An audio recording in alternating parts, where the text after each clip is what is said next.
Well, here's something you probably did not know. You, as a resident of New York State, could be considered the proud owner of a new airplane. Price tag, $7.5 million.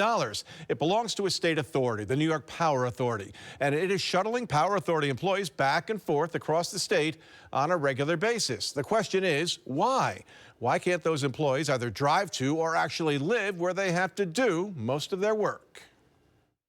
There it sits, $7.5 million of plane in a hangar in White Plains. We've obtained these photos of the New York Power Authority's new Beechcraft King Air, a top-of-the-line B300. Why does the New York Power Authority need a plane? That's a good question. That's a plane. We showed the plane to Assemblymember Angelo Santa Barbara, who sits on the Assembly Energy Committee. That's a Beechcraft King Air, owned by the New York State Power Authority, purchased for $7.5 million. That is shocking. Shocking to find that out. The Power Authority had an older Beechcraft, but it was commandeered by the New York State Police to be used as part of the aerial fleet for Governor Kathy Hochul's office. Left without a plane, the Power Authority bought this one. The employees at most state agencies live near where they work or travel across the state by car. But the Power Authority says its engineers need the plane.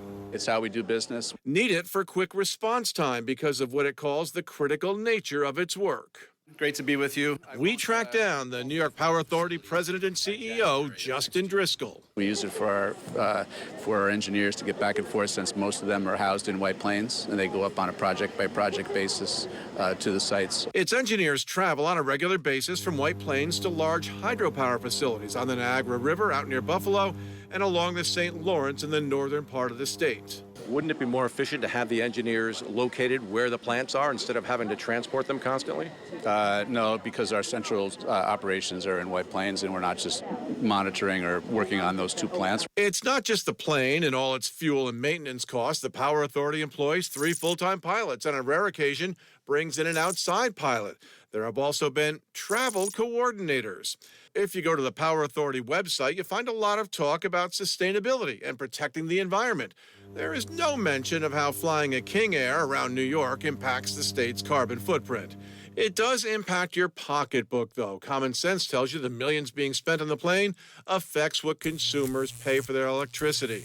The Power Authority provides about 25% of the state's electricity. In one way or another, that's our money. That's the money that we pay for. It's getting cold. I see the bills start going up. The bills are getting higher, and then, they make arguments over why they have to raise the costs on everybody and how they can't make money. But then to see this, it's really a slap in the face. But what ratepayers have to face is that this plane will keep on flying back and forth across the state week after week.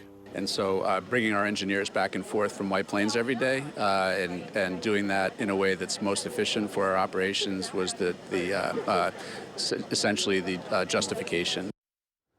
So you be the judge. The New York Power Authority is funded by the money it makes from selling electricity and through the sale of bonds.